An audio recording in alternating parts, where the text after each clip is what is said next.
of salvation happen in people's lives. Well, I'd like to say firsthand, but it's virtual firsthand. You know, but then I eventually meet people. Eventually, you know, our paths cross, you know, and then they become people I've known. But the thing I see, and I can only say for myself, is as much as I would like to have 10,000 people at one time and then do an altar call and have 2/3 of them come and, you know, fall at my feet and receive Jesus, I can name people by name who I've watched come to the Lord through my ministry over the last decade. It's pretty cool. Pretty cool. They're my friends. You know, that we correspond. We talk on the phone, or we actually meet, or I watch this. I get to watch it. I get to experience it. And there is not a single minister alive who can argue what I'm about to say.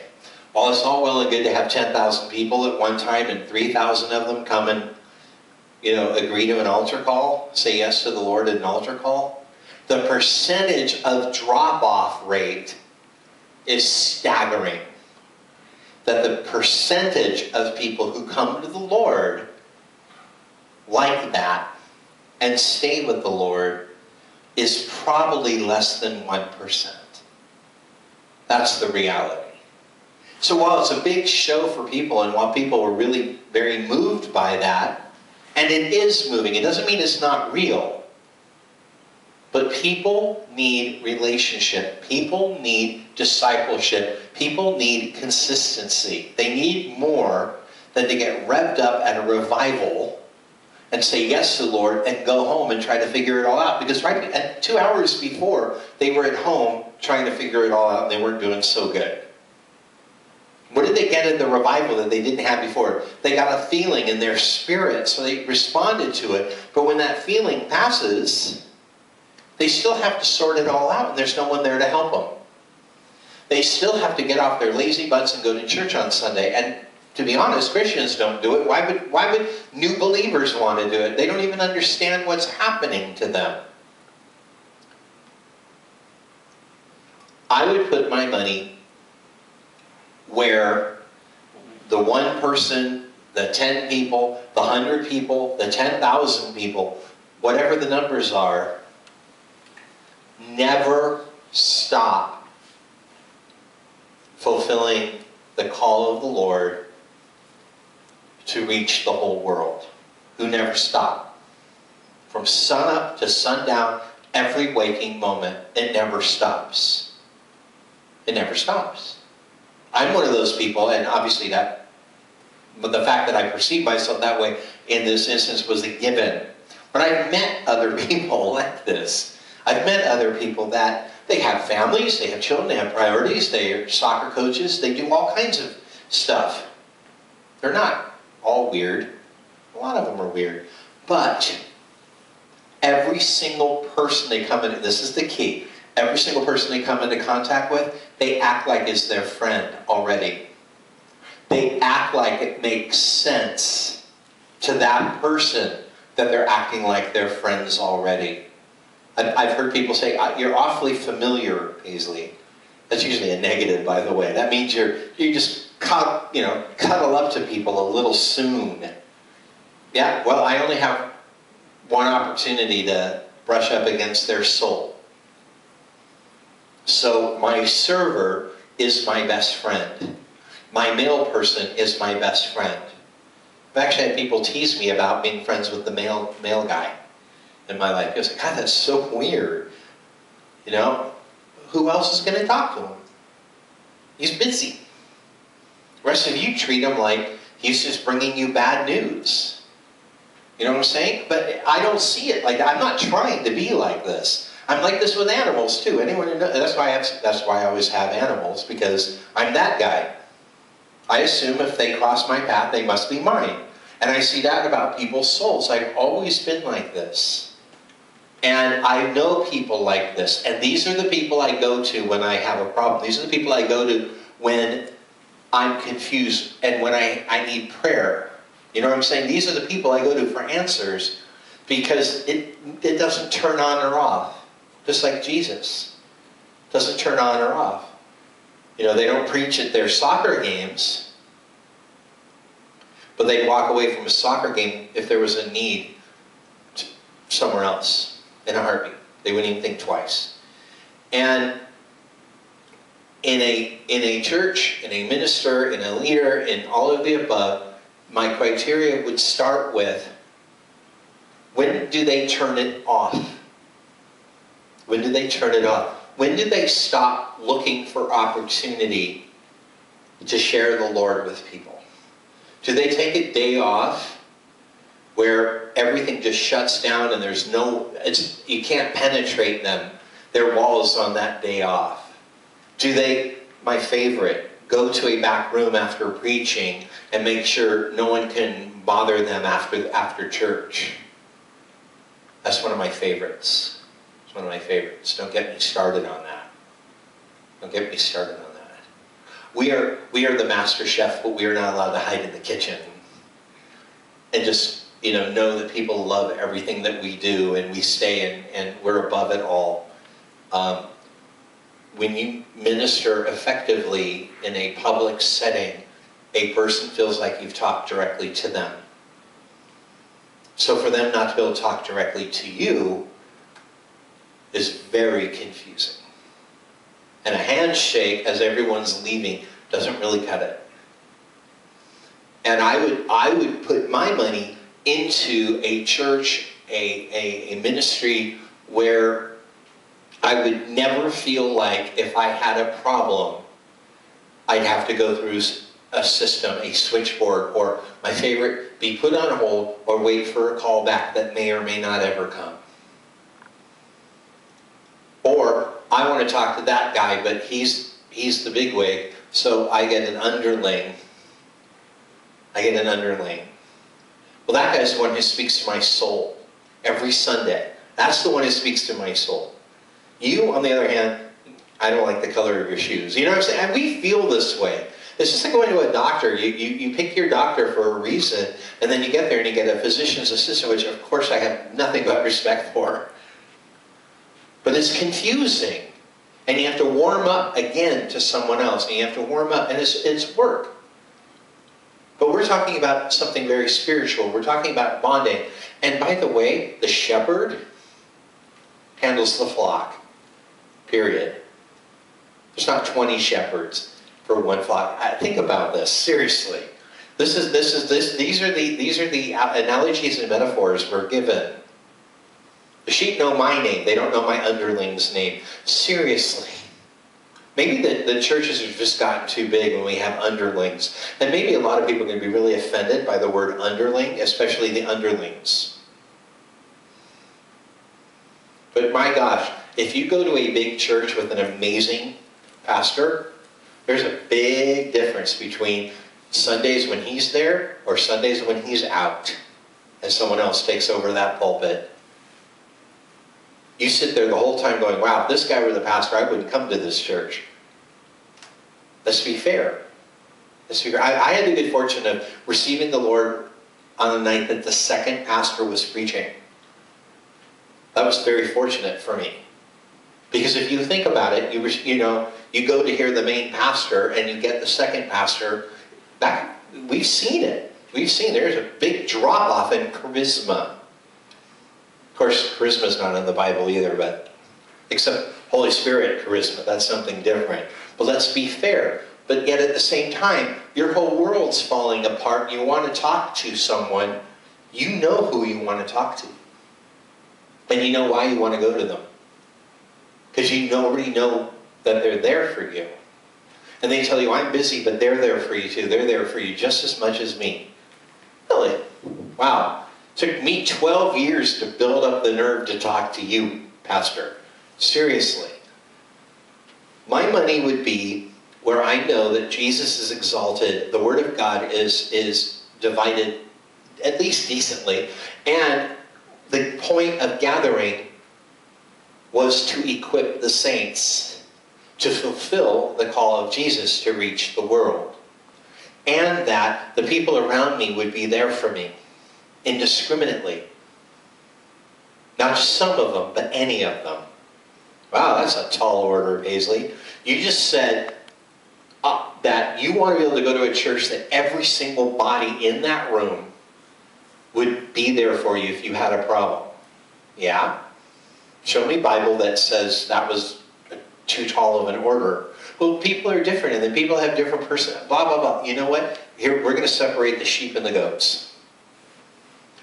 We're going to separate new people, people who aren't with the program yet, or people that have severe problems and are wrapped up in themselves, and we understand that. And special needs people. Okay? We're going to set, that's one section. Everyone else, they're all there for me. Every one of them. They all know my name, and they pray for me on their own, and they love me, and I haven't done anything to earn that. Because that's what they're being taught at that church. That's what the mindset is. That's what the foundation of that church is. Wow, that's a lot, a church of 10,000 people. Yep. Did I mention that church of 10,000 people may be too big to fulfill what the Bible does set up for fellowship? That it may be out of God's will by being so big? But no buts. But God brings all those people, and they have all those problems. You know what? They're Walmart. And one day Walmart looks like the best thing in the world because it has everything you can need in one place. Then one day Walmart looks bad because it wipes out all the mom and pop stores and screws up the economy and exploits everyone in the process. And yet we all are stuck going there as where we shop. Be careful with how good something looks. Be careful with not knowing what the Bible dictates. Because if your head pastor doesn't know who you are, he's your shepherd and you're a sheep, and you're just one of the millions, one of the thousands. And I know pastors at these big churches, and I know great pastors at these big churches, and they pray for every single church member by name because they get a printout of who's tithing. And they pray for them. I'm sorry, I had to take the date, but it was sitting right there. But seriously, doesn't mean they know them.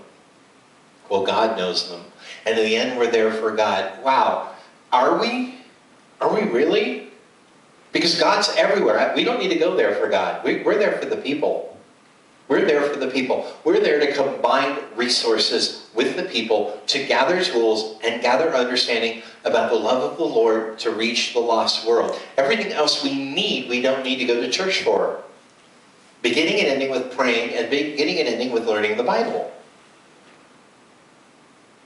We are gathering to get better at gathering. That's what we're doing. We're learning how to love God more. We're learning how to love people more. We're not learning how to become micromanaged in the Lord and shuffled into group types, age group types, ethnic background types, my favorite, sin problem types. This is what the bigger churches are doing, and they have to. They have to. That's the only way you can organize a big group. But because there's nobody at top saying, maybe the group's too big. But if you break the group and only half of the group gets to go see the charismatic pastor, the rest will stop coming. That scares me. That scares me. Because it says everything that is at the heart of what I'm saying is, why are we there? What are we getting out of being here? Should we love our pastor? Hell yeah. Should he be charismatic as can be? But of course. You know what I'm saying? Of course. Of course, he shouldn't be there if he's not interesting. Someone said to me the other day, he goes, I got to tell you, I don't know if what you're doing is for me or not, but it certainly ain't boring. Never boring. Because God's clever that way. God invented charisma. If it's good, God invented it. How's that? I recently had a falling out with someone who's not here tonight over money. And I basically said, you used to give money to my ministry, you don't anymore. You said this was your church, You still tell people that you should be tithing. They got mad. I said, look, if you don't want to tithe here, go somewhere else and tithe. They said, it's none of your business. I said, you know what? You've pissed me off. I said, if you leave it like this, don't come back. What, if I don't give you money, don't come back? No. If you're going to be a jerk, don't come back. If you're going to make me feel uncomfortable in my own environment, don't come back. Because I am raising up people, whether it be one, whether it be a million, who are like-minded. And like-minded, by the way, supports me. But like-minded supports everyone. That the day came for me where I finally said, I will not tolerate. If anyone knows me, I don't tolerate. I don't believe in tolerance. I think tolerance is a bad word. We don't tolerate people because that means I hate you, but I'm putting up with you. That's what tolerance means. We love people unconditionally, so we don't have to tolerate them. The thing that's about them that we don't like, we can pray about. It's between them and God. We have to accept people, but it is unacceptable for anyone to run around and say, I am this, and act contrary to that, according to the Word of God.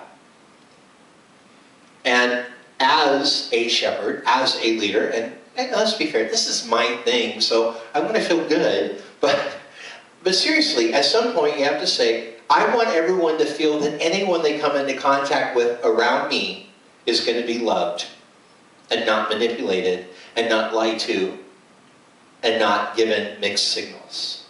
I think that's reasonable. I've had people say to me, well, you know, I'm afraid to come to your shows, Paisley, because I'm this or I'm that, and I'm afraid I'm going to be judged. And I said, the people who are allowed to break bread with me are not allowed to judge you, because I'll go after them. And the minute you go after someone, they never talk to you again. That's the reality. But I mean it from my heart. I don't expect people to be perfect, because then I would expect that of me, and I'm definitely not trying for that. But I'm expecting people to be reasonable. Reasonable. And when you have people who are opening up and sharing their lives and sharing their love, and let's be fair, since tonight's about money, sharing their finances, it is simply unacceptable for other people to ride on the coattails of that when they have other options. To have people come and hang out with everyone and be dishonest, and to pick and choose how open and loving they're really going to be with people and who they're really going to let in their little circle. They can start their own church. They can have a mean, selfish, manipulative, exclusive, elitist church if they want. But the one I'm putting my money in is going to be one where we are all on the same page, and we're all doing our best to honestly love people and to be open-hearted to people and to support the work God's doing amongst us, and not treat it like a buffet. I'll have a little of that. Well, I'll have a little of that. Just to embrace all of it. Doesn't mean you have to like the all of it. Doesn't mean you have to absorb the all of it. But to walk in and simply say, we are here together in like-mindedness to find the Lord tonight. And to love the Lord tonight. And to become people who love people better tonight. And that's really ironic from someone who does such a dark and angry ministry. But what's so funny is, if you really look at my dark and angry ministry, what am I most angry at? Christians who lie. Christians who sell Christianity to other people in a way that makes Jesus look bad. Christians who have made it where every single group feels like a group of Christians that's not like them will not like them.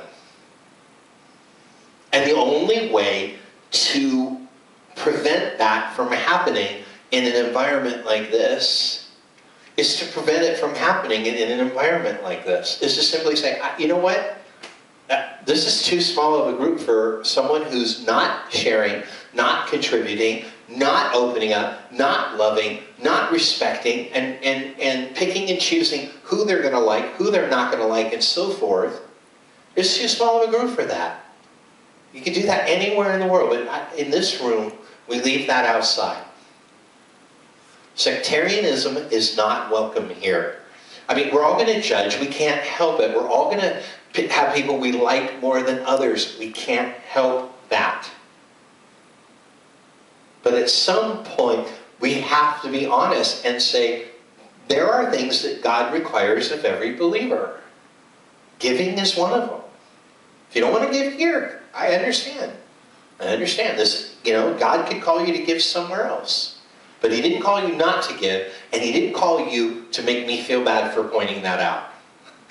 I mean, I said exactly everything I've said, and that was all that was said. But the main thing is that in the end,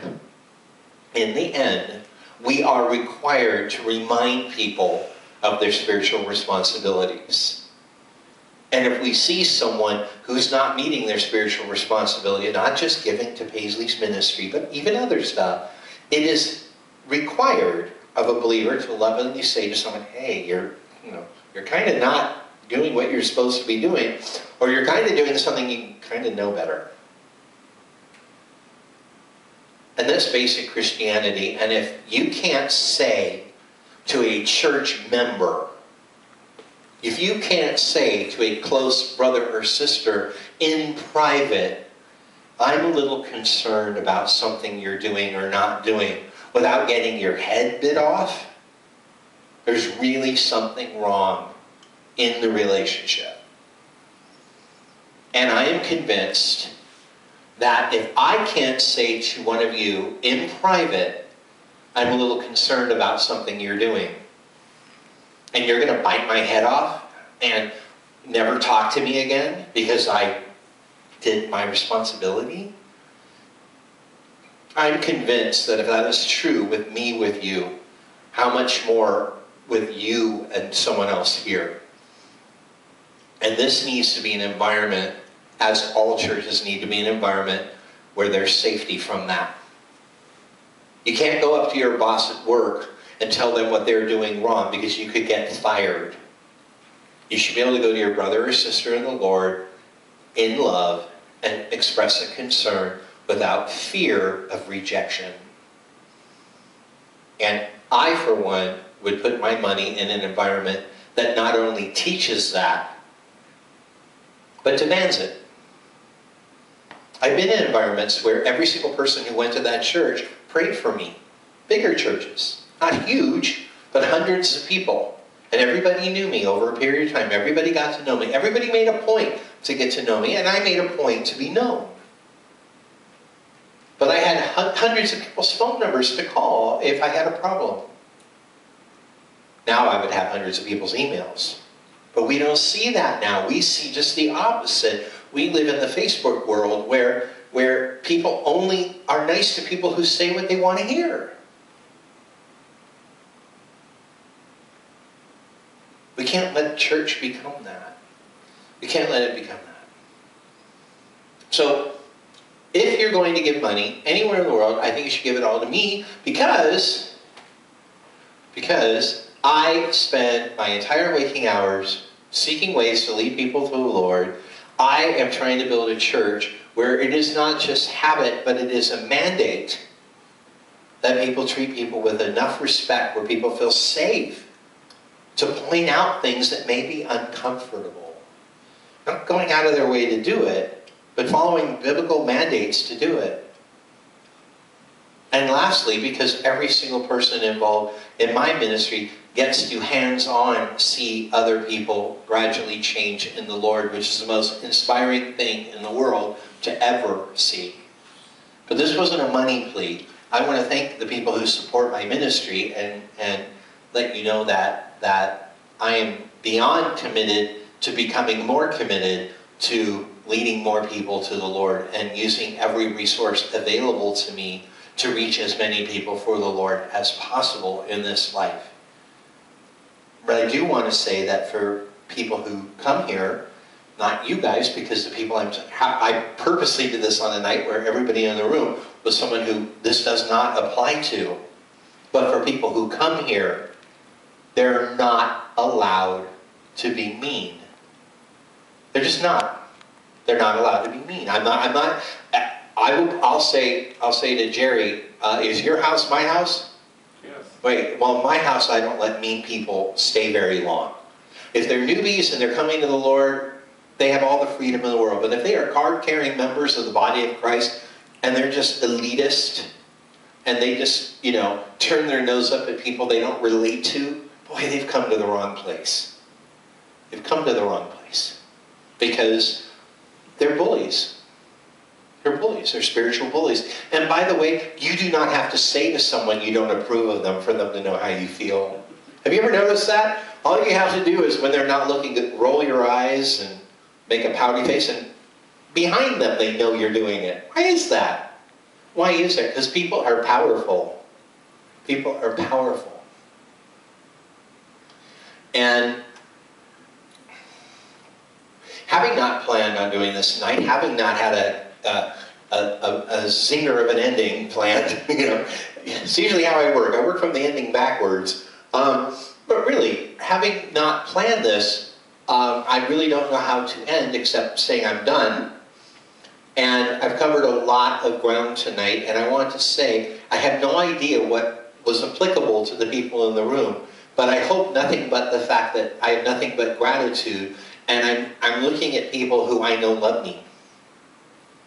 And as someone so profoundly unlovable, considering all the emails that tell me that, and if I just remember where I was in high school once and what that felt like, and remembering what it was like growing up, it's really nice to go to a church where I know people love me. That's nice. Because I know that I could call anyone in the room and say I'm having a problem, and you would stop what you're doing and talk to me and pray for me and offer me your advice or what you believe God's telling me, and you wouldn't hang up the phone and go call someone else and tell them everything I said. That's a lot. That's a lot. So there was no rebuke to anybody in the room. There was no, you cheapskates, give more money to my ministry in the room. There was no, well, there maybe was a little, if you're giving somewhere else, give more to me. There might have been a little bit of that. There might have been a lot of that. But it was really just simply about a point in time into saying that I knew there would be questions, and I answered them. I love unconditionally or not. How's that? I'm not going to do that in-between thing of tolerate. Because it's not tolerating a new puppy. They have to learn not to tear up your house and make boom boom everywhere. They have to learn that. But you love them through it. That's what a new believer is. Or that's what a believer that hasn't had good training and experience and teaching is. It's not tolerating, it's loving. They do things you don't like. Well, people who love me know I do things they don't like. They don't tolerate it. They go, well, that comes with the package.